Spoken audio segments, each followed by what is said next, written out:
Temperature से related है। Expansion का मतलब क्या होता है? बढ़ जाना।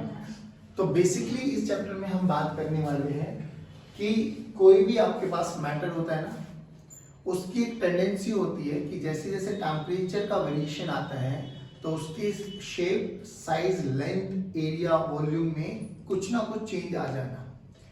ये वही रीजन है।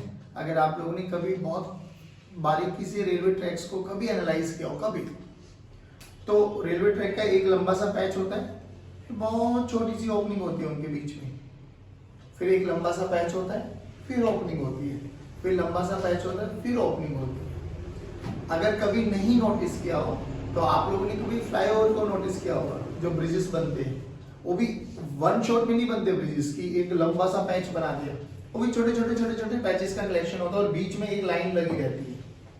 वो क्यों ऐसा ओपनिंग देते हैं? देखो कभी रेलवे ट्रैक्स देखना, कभी देखना, अगर बहुत आजकल देखो यूट्यूब पे हर चीज अवेलेबल है, आप देखोगे तो you will come to know कि अगर आपके पास एक लंबा सा ट्रैक है ऐसे, ठीक है, ये पूरा एक पार्ट है, दूसरे पार्ट में एक छोटा सा स्पेस छोड़ देते हैं यहाँ पर,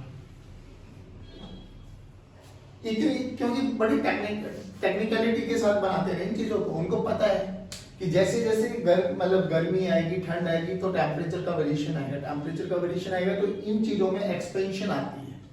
अब अगर उसको एक्सपेंड करने के लिए जगह नहीं मिली तो होगा क्या? और टेढ़ा मेढ़ा हो जाएगा, अल्टीमेटली होना तो उसको एक्सपेंड करना पड़ेगा या कॉन्ट्रैक्ट करना पड़ेगा, तो कहीं ना कहीं उसको स्पेस चाहिए। तो वो स्पेस उसको पहले से ही मिल जाना चाहिए कि बाद में मेरा जो रेलवे ट्रैक है ये खराब ना हो जाए। क्योंकि अगर रेलवे ट्रैक इन केस ऐसा टेम्परेचर के वेरिएशन से चेंज होने लगे, खराब होने लगे, तो सोच कितना बड़ा लॉस होगा अपने इंडिया को, है ना? कितने लंबे लंबे ट्रैक्स हैं हमारे पास, तो टोटल लॉस। अब ये एक्सपेंशन होता क्यों है वो समझो कि देखो जब भी हम किसी भी मैटर को हीट प्रोवाइड करते हैं, बेसिकली हीट करने से क्या होगा? टेम्परेचर चेंज होता है, ठीक है? टेम्परेचर चेंज होगा तो होता क्या है कि जो आपके पास मॉलिक्यूल्स है ना बाबा, पार्टिकल्स, मान लो किन्हीं भी दो पार्टिकल्स के बीच की जो दूरी है ना, that is 1 angstrom, nearly approximately 1 angstrom, और ये रैंडम मोशन में रहती है। अगर आप लोगों को पता है तो ब्राउनिंग मोशन है ना, सभी पार्टिकल्स। जैसे जैसे टेम्परेचर बढ़ाऊंगा तो तुम्हें नहीं लगता है इनके बीच में एनर्जी आएगी, इनकी थर्मल एनर्जी बढ़ेगी, थर्मल एनर्जी बढ़ेगी तो ये दूर दूर दूर दूर होते चले जाएंगे। तो जो ये सेपरेशन है इनके बीच में और इंक्रीजिंग टेम्परेचर, तो जो ये गैप होता है ना, ये गैप इंक्रीज कर जाता है। अगर ये गैप इंक्रीज हो गया, दो पार्टिकल्स के बीच का गैप पहले इतना था अब इतना हो गया, तो बेसिकली तुम्हें नहीं लगता कि जो ये मैटर है ये एक्सपेंड हो जाएगा हमारे पास? नहीं आया समझ में? तो this is what we call thermal expansion.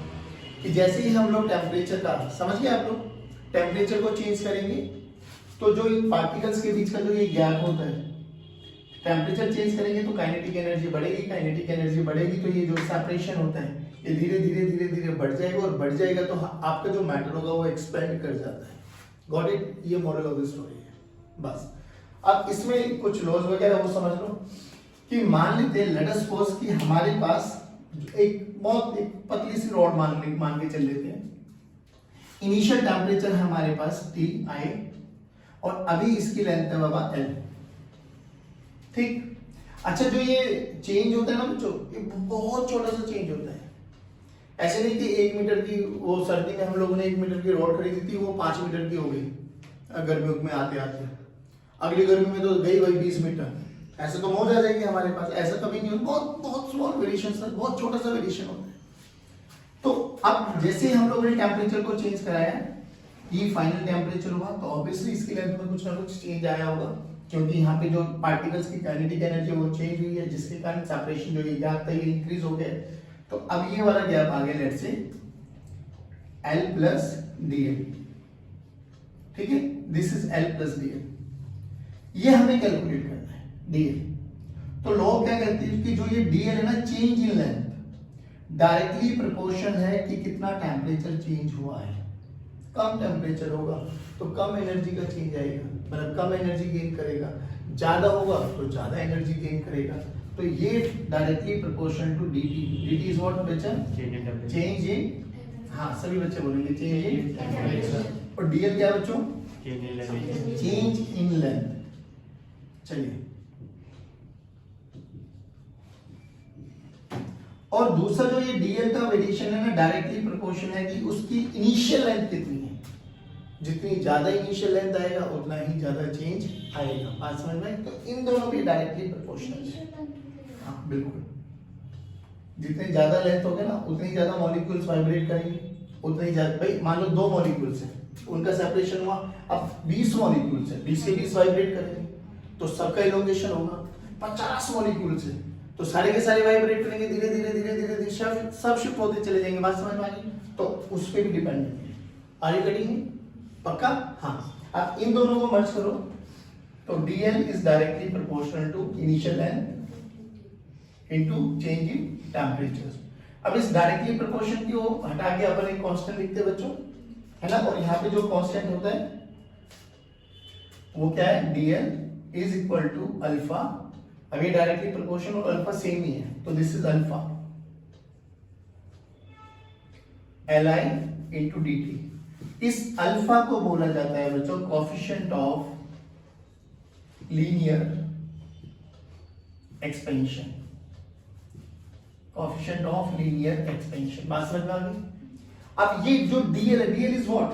Change in length. कैसे पता लगा चेंज इन लेंथ? भाई पहले एल फाइनल ये था मेरे पास, L plus DL. L initial ये है मेरे पास एल, तो चेंज बोलो एल फाइनल माइनस, देखो यहाँ पे L final minus L initial, this is equal to alpha into L initial into DT. Done है बाबा? मुझे तो एल फाइनल निकालना है ना कि टेम्परेचर वेरिएशन के बाद कितनी लेंथ आई है मेरे पास। तो देखो क्या हुआ, एल इनिशियल उधर लेके चले जाओ, L initial plus alpha L initial into DT. L initial common ले लो बाबा, 1 + 2 dt 1 प्लस अल्फा, अल्फा अच्छा हाँ sorry alpha into dt। DT. अब देखो ध्यान से, अब यहां से अगर अल्फा मेरा कांस्टेंट है, जो कि जनरली तुम्हारे लिए अल्फा कांस्टेंट ही आएगा। हाँ, इफ अल्फा इज कांस्टेंट तो फिर तो कोई दिक्कत नहीं है। फिर क्या होगा हमारे पास? L final this is equal to L initial, L initial 1 plus alpha constant है, इसका इंटीग्रेशन करो dt और टाइम टेम्परेचर t इनिशियल से लेके t फाइनल, है ना। t इनिशियल से लेके t फाइनल। तो हम ये कहते हैं अगर अल्फा कांस्टेंट है तो देख हमारे लिए बड़ा सिंपल बन गया। भाई कोई भी जो मान लो ये आपके पास है, आपके पास कोई भी रॉड है, हाँ लीनियर वाला है, वो एलिमेंट है, उसकी इनिशियल लेंथ आपको दे दी लेट्स से 10 सेंटीमीटर, ठीक है। अल्फा दे दिया लेट्स से 10 की पावर -5। अब अल्फा की यूनिट सुन ले पहले, अल्फा की यूनिट क्या होगी? देख ध्यान से, ये एलएफ है ना, यहीं से निकाल लो। ये मीटर है तो ये पूरा भी मीटर के बराबर होना चाहिए, लेकिन मीटर तो अकेला ही आ गया, यानी ये दोनों एक दूसरे को कैंसिल आउट होने चाहिए। समझे? देखो ये मीटर है तो ये भी पूरा का पूरा मीटर के, याद करो ना, similar physical quantity can be equate. Yes sir. अगर ये मीटर है तो ये भी मीटर होना चाहिए। Yes. तो ये तो मीटर है तो ये अकेला भी मीटर के बराबर है सर। तो यानी ये टेम्परेचर है तो ये भी टेम्परेचर का रिवर्स होना चाहिए। तो बस यूनिट आ गई इसकी, क्या हो गया? 1/टेम्परेचर। और टेम्परेचर की मतलब केल्विन होती है, और वैसे पर डिग्री सेल्सियस भी कह सकते हो उसको, पर डिग्री सेल्सियस यानी डिग्री सेल्सियस पर। समझ गए? 1/, टेम्परेचर है ना, तो 1/, डिग्री सेल्सियस या केल्विन यू कैन सी। चलो ये यूनिट आ गई पहली बात। अच्छा देखो, हमने बोला नेक्स्ट उसी क्वेश्चन को बनाता हूं कि एल आई की वैल्यू दे दी आपको 10 सेंटीमीटर और अल्फा की वैल्यू दे दी बच्चों 10 की पावर -5 डिग्री पर सेल्सियस। 10 की पावर -5 देख, बहुत छोटा है या बहुत बड़ा? बहुत छोटा है, यानी 1 डिग्री के चेंज में 10 की पावर -5 का वेरिएशन आएगा सर। बहुत छोटा सा चेंज है, बहुत छोटा अल्फा की वैल्यू। अल्फा वो आप सोच, इनिशियल टेम्परेचर मान लो 10 डिग्री दे दिया, फाइनल टेम्परेचर बोला 20 डिग्री है, तो हमारे लिए बहुत आसान हो गया भाई। जब इसको करेंगे इंटीग्रेट, तो इंटीग्रेट करके क्या गया हमारे पास? देखो L final this is equal to L initial 1 plus alpha T final minus T initial. नहीं आया बच्चों? अब ध्यान से देख, क्या हम नहीं निकाल सकते एल फाइनल? भाई एल इनिशियल हमें पता है, अल्फा हमें पता है, टी फाइनल हमें पता है 20 डिग्री। कहाँ लिखा है मैंने? नहीं लिखा। मान लो ये रहा टी फाइनल 20 डिग्री, तो टी फाइनल हमें पता है, टी इनिशियल हमें पता है, सब चीजें पता है। क्या मैं नहीं निकाल सकता है? फाइनल लेंथ पता लग जाएगी, कोई दिक्कत? सोचिए जब अल्फा कांस्टेंट है, if alpha is variable then what to do, तो अपन को इंटीग्रेशन करना पड़ेगा। मान लो अल्फा की वैल्यू इसी क्वेश्चन में दे देता हूं 20 into t। ये alpha as a function of temperature दे दिया बच्चों हमारे पास। अगर alpha as a function of temperature दे दिया, सेम क्वेश्चन है, सेम पैरामीटर है, बस अल्फा की वैल्यू चेंज करिए। जहां अल्फा पहले 10 की पावर -5 था, अब अल्फा की वैल्यू 20 into t ये टी कौन सा है? टेम्परेचर। तो पर टी तो आपने कांस्टेंट। अरे नहीं नहीं बाबू, ये अब इसके अल्फा वेरी करेगा जैसे जैसे टेम्परेचर चेंज होगा। यहाँ पर अल्फा कांस्टेंट है, चाहे टेम्परेचर 11 डिग्री हो जाए या 20 डिग्री हो जाए या 25 डिग्री हो जाए, अल्फा विल रिमेन सेम। इसमें जैसे जैसे टेम्परेचर चेंज करते चले जाओगे वैसे वैसे अल्फा भी चेंज होता चला जाएगा। नहीं आए समझ में? तो अल्फा कांस्टेंट है ये वाला, अल्फा वेरिएबल है ये वाला। अब अल्फा वेरिएबल है तो क्या करेंगे, इफ अल्फा इज वेरिएबल तो देखो बस फॉर्मूला चेंज हो जाएगा। एल फाइनल ही रहेगा, एल इनिशियल ही रहेगा, 1 प्लस, अब इंटीग्रेशन में अल्फा इंटू डी टी आ जाएगा सर। अब अल्फा की वैल्यू क्या रखेंगे, 20 इंटू टी, नहीं आता सोल्व करना, 20 इंटू टी का इंटीग्रेशन बोलो, 20 कांस्टेंट बाहर, टी स्क्वायर बाय 2। अब टी की वैल्यू वही 10 डिग्री से 20 डिग्री रखो, इंटीग्रेट करो, you will get the answer. नहीं आया समझ में? पक्का पक्का। अब सोच, ये हमारा लेंथ का वेरिएशन है। कोई हमारे पास ऐसा एरियल चीज आ जाए, तो एरियल बोले तो हमारे पास एक रेक्टेंगुलर बॉक्स आ जाए जिसकी लेंथ भी है और ब्रेड्थ भी है। लेंथ भी और ब्रेड्थ भी, तो हम लोग ने जैसे टेम्परेचर को देंगे, टेम्परेचर बढ़ाएंगे, तो टेम्परेचर बढ़ाएंगे तो बच्चों उसके लेंथ वाले पार्टिकल्स भी वाइब्रेट करेंगे और ब्रेड्थ वाले भी, यानी वो लेंथ में भी वेरिएशन आएगा और उसका क्यूबॉइड आ गया, कोई क्यूब आ जाए तो लेंथ में भी, ब्रेड्थ में भी और हाइट में भी वेरिएशन आएगा। नहीं आया समझ में? पक्की बात है।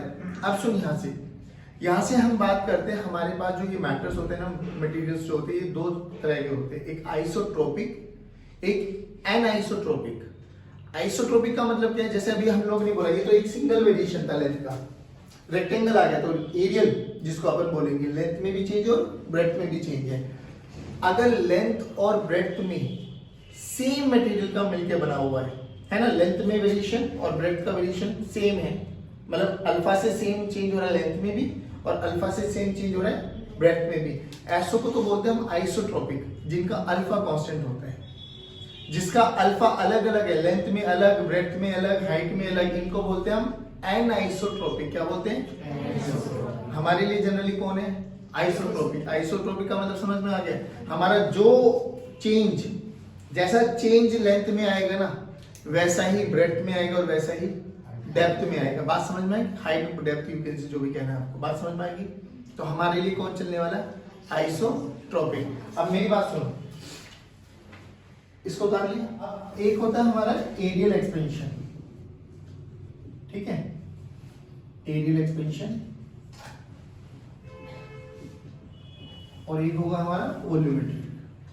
अब सुनो ध्यान से क्या होता है, सिंपल सा फंडा एक है दोस्त, कि मान लो मेरे पास एक रेक्टेंगल ब्लॉक है और मैं आइसोट्रोपिक के बारे में बात करूंगा, यानी लेंथ में भी और ब्रेड्थ में भी सेम वेरिएशन जाएगा, बिल्कुल सेम, सब मतलब सबका वेरिएशन सेम रहेगा इन ऑल पॉसिबल डायरेक्शन। तो मान लो इसकी इनिशियल लेंथ क्या मान ले, L1, और ये मान लिया L2, तो इसका एरिया बोलो, initial area L1 into L2, temperature change करा, ठीक है। तो जब टेम्परेचर चेंज करेंगे तो एरिया फाइनल कितना हो जाएगा बच्चों, व्हेन टेम्परेचर इंक्रीजेस, तो एरिया फाइनल हो जाएगा L1 फाइनल, इसको L1 इनिशियल बोल दूं, थोड़ा सा ठीक लगेगा, और ये हो जाएगा L1 फाइनल और L2 फाइनल। लेकिन L1 फाइनल कितना होता है, अभी अभी निकाला है, L1 फाइनल को हम क्या लिखेंगे बाबा, L1 initial 1 plus alpha into delta T या D T, whatever you feel like good, done. Similarly L2 final बोल बाबा, L2 initial 1 plus alpha into delta T. Area final कितना हो जाएगा सर, एरिया फाइनल हो जाएगा सर, इन दोनों का प्रोडक्ट कर दो, आओ चलो जल्दी बोलो, L1 initial into 1 plus alpha into delta t into L2 initial 1 plus alpha into delta t। बेटा आप लोग भी बोल सकते हो ना, अच्छा लगेगा, रिवाइज भी देगा क्या ऐसे ओके सर। कहीं बारात में है क्या, मैडम को भी कर देगा तुम्हारा। हमने Very तो good. आपको बोलने देते हैं। ओके अप्रिशिएट इट, बोलो चलो। L1 इनिशियल L2 इनिशियल क्या हो गया? A initial. अब देख 1 plus alpha into delta T 1 plus alpha into delta T. अच्छा सोच, ये अगर एनाइसोट्रोपिक होता तो कुछ भी नहीं सर, यहाँ पे 1 प्लस अल्फा 1 डेल्टा टी हो जाता है, यहाँ पे 1 प्लस अल्फा 2 डेल्टा टी, और कुछ फर्क आने वाला नहीं था। चलो तो जल्दी बोलो क्या हो गया? 1 plus alpha into delta T का होल स्क्वायर। क्या होल स्क्वायर वाला फॉर्मूला लगा सकते हो? Yes, sir. लगाओ बच्चों।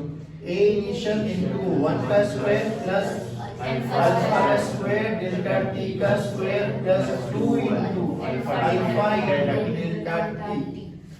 एज वी नो, अभी देखा है, अल्फा की वैल्यू 10 की पावर -5, उसका स्क्वायर करो, क्या ये अप्रोक्सीमेटली इक्वल्स टू 0? खत्म कर दो इसको, तो दिस टेंड्स टू 0। तो a इनिशियल देखो बाबा क्या बना, 1 plus twice of alpha into delta T. इसको रिप्रेजेंट किया जाता है बच्चों बीटा से, एंड बीटा इज व्हाट, जैसे अल्फा वहां पे क्या था, कोएफिशिएंट ऑफ लीनियर एक्सपेंशन, तो बीटा क्या बन जाएगा? Coefficient of areal expansion. क्या बन गया बाबा? कोएफिशिएंट ऑफ बीटा क्या बन गया? Coefficient of areal expansion. Areal expansion. चलो ओके डन। एक चीज और बताओ, क्या रिलेशन है बीटा एंड अल्फा में? Beta this is equal to 2 times of alpha. Done. अच्छा बाबू, अगर ये ना होता तो एनाइसोट्रोपिक होता तो बीटा की वैल्यू बोलो, alpha 1 plus alpha 2 for anisotropic. नहीं आया रे? And this is for isotropic. नहीं आया बाबा? चलिए अब फिर वही, अगर मैं चाहूं तो एक क्वेश्चन फिर बना लो तुम। इसका इनिशियल एरिया दे देगा, लेट्स से 10 सेंटीमीटर का स्क्वायर है, अल्फा की वैल्यू दे दी 10 की पावर -5, अल्फा की वैल्यू दी है 10 की पावर -5, तो बीटा बोल कैसे निकालेंगे? 2 into 10 की पावर -5 कर देंगे। टेम्परेचर वही 10 से 25 डिग्री तक बताओ, कर सकते हो? बिल्कुल कर सकते हो, इसमें कोई मुश्किल ही नहीं है, इसमें नहीं आया समझ में? अल्फा कांस्टेंट है या वेरिएबल? कांस्टेंट। वेरिएबल होगा तो देख फॉर्मूला लिख देता हूं, a फाइनल बोल, a initial 1 plus beta, beta लिख दो direct, beta into dt।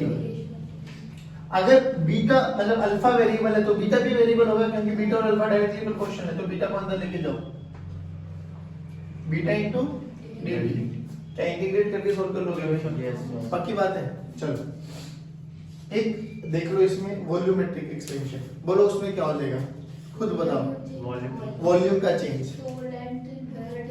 Length into breadth into height, तो L इनिशियल तो अभी भी यही होगा, Yes, sir. L2 भी यही होगा, L3 ओवरहेड हो जाएगा।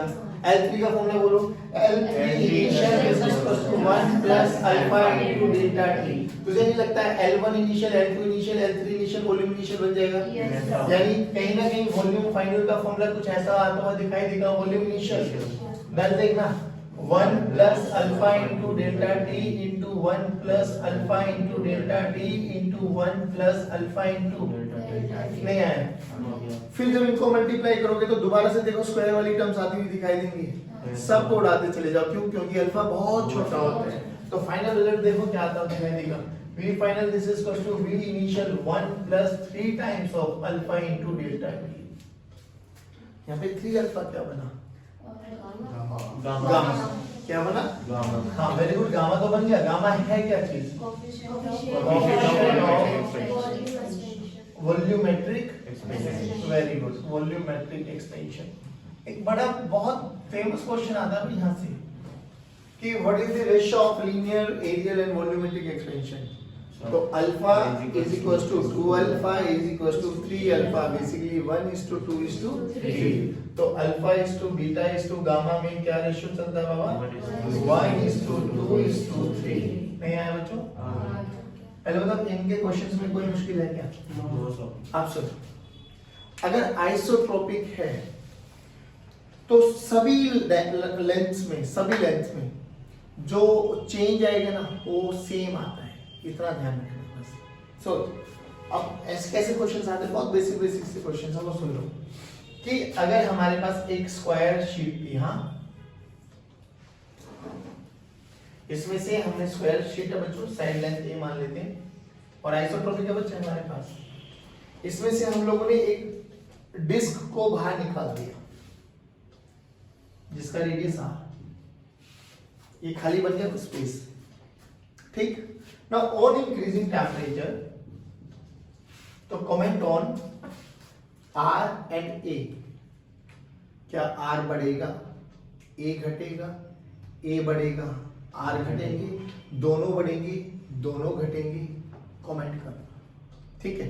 एक क्वेश्चन और बना रहा हूं, उस पे लिखना, सेम कमेंट करना। टेम्परेचर इंक्रीज करने के बाद ए और आर पे क्या वेरिएशन आएगा, एक बढ़ेगा एक घटेगा, दूसरा बढ़ेगा पहला घटेगा, दोनों बढ़ेंगे दोनों घटेंगे, बात समझ में आ गई। सिमिलरली एक क्वेश्चन और कि एक ये हमारे पास, ठीक, इसको बोलते हैं एनुलर, एनुलर याद करो, हमें भी बताएगी साइक्लोमास, इसका रेडियस ए, इसका रेडियस बी, टेम्परेचर बढ़ाने से इन पे भी क्या फर्क पड़ेगा, क्या ए बढ़ेगा बी घटेगा, ए घटेगा बी बढ़ेगा, दोनों बढ़ेंगे दोनों घटेंगे, ठीक है ना।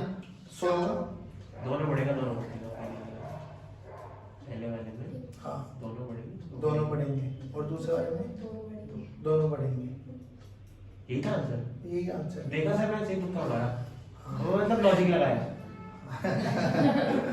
इसने एक बात पकड़ ली, जो इसका दिल बोल रहा है ना वो तो बोलता ही नहीं, जो इसको लगता है ना ये अटपटा सा लग रहा है कोई ऐसा तो सही जा रहा भी, तुक्का मारना भी कला है बेटे, हर किसी में तुक्का मारना भी नहीं आता।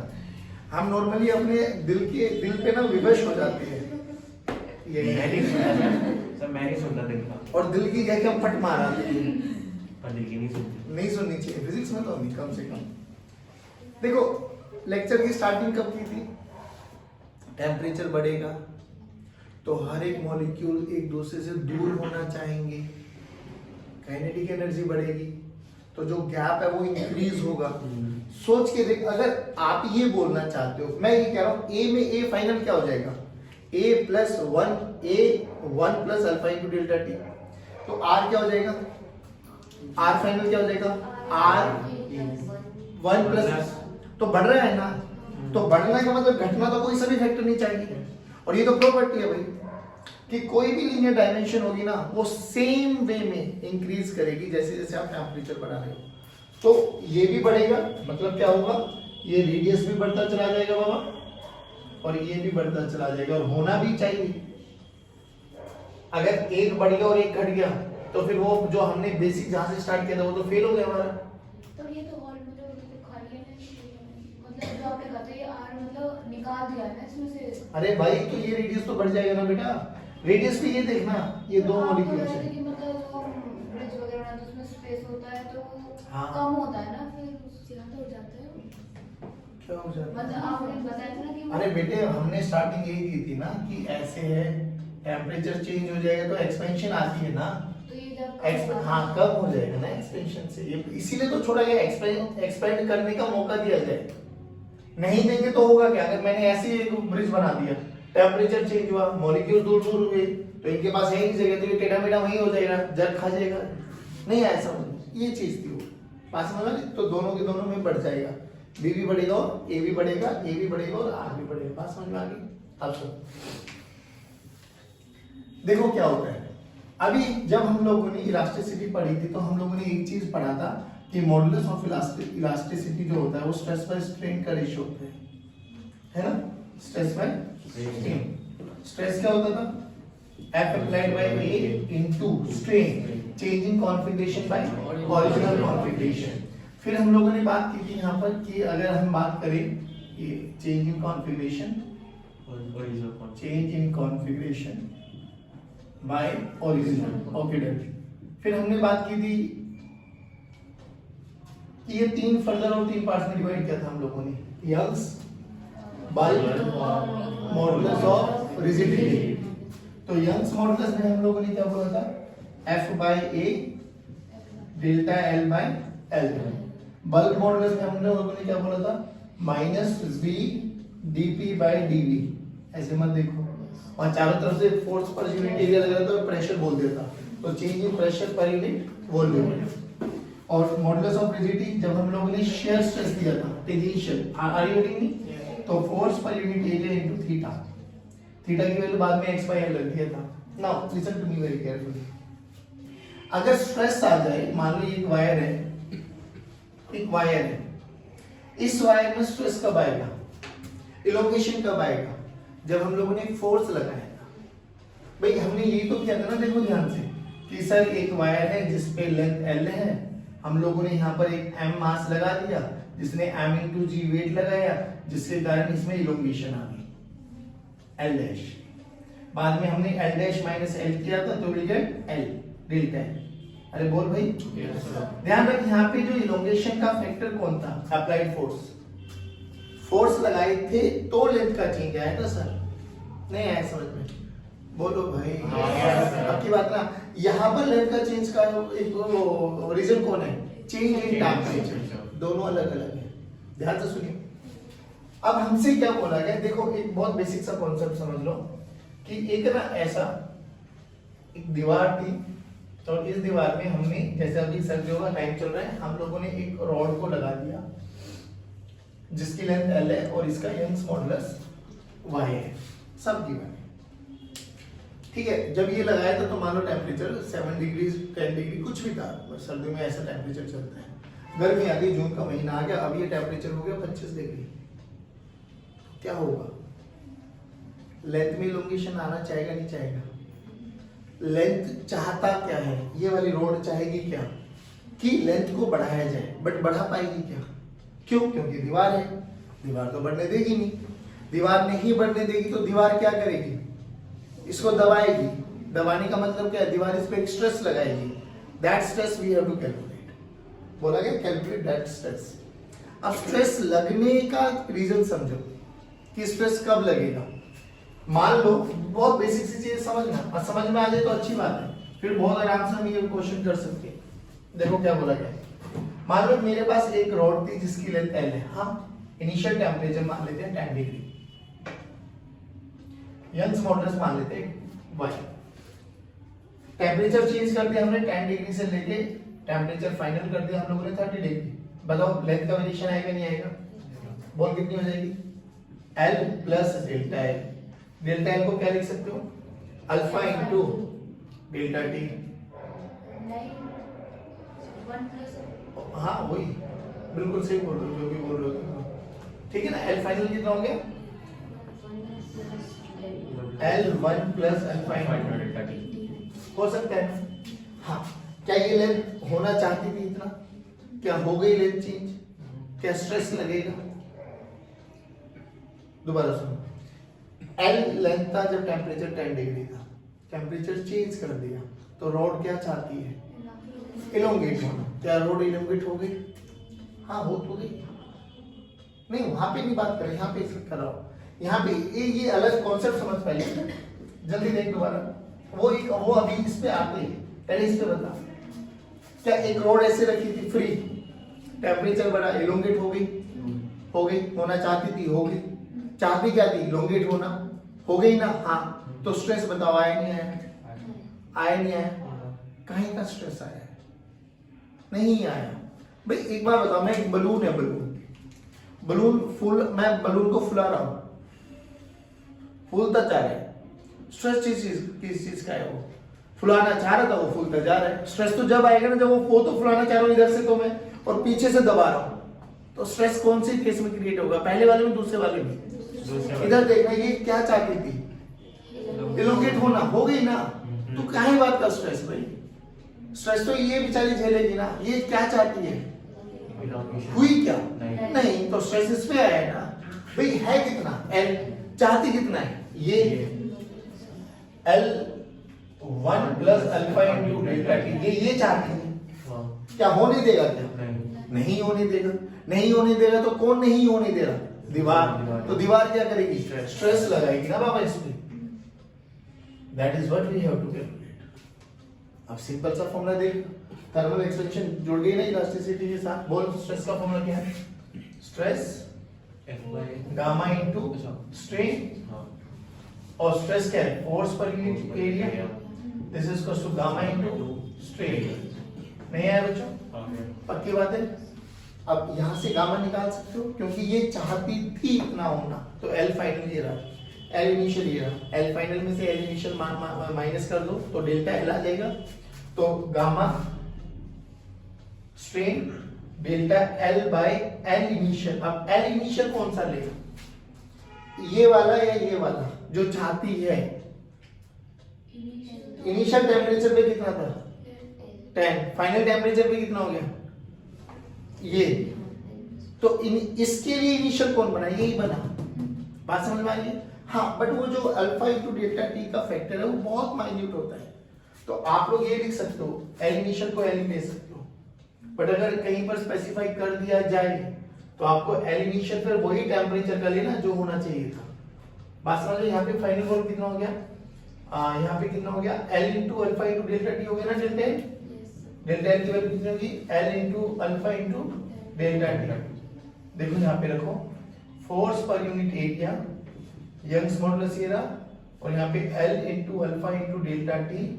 एल इनिशियल लेना एक्चुअल में ये चाहिए जिस टेम्परेचर पे आप बात कर रहे हो, but alpha into delta T का वेरिएशन बहुत छोटा होता है, तो करीबन करीबन एल ही माना जाता है। एल एल भी कैंसिल आउट। तो अगर स्ट्रेस पूछे तो ये आगे, कोई फोर्स पूछे तो gamma into alpha into delta T into area. नहीं आया बच्चों? दोबारा सुन, हमने बोला कि हमारे पास ये दो दीवारें थी, इस दीवार के बीच में इस रॉड को रख दिया हमने सर्दी के टाइम। टेम्परेचर चेंज हुआ, गर्मी में ये एक्सपेंड करना चाहती थी, बट जो कि इसको इन दोनों दीवारों का सपोर्ट था, ये इसको एक्सपेंड करने नहीं दे रही। ये चाहती कितना थी? L into 1 plus alpha into delta T. क्या बड़ी? क्या लेनी?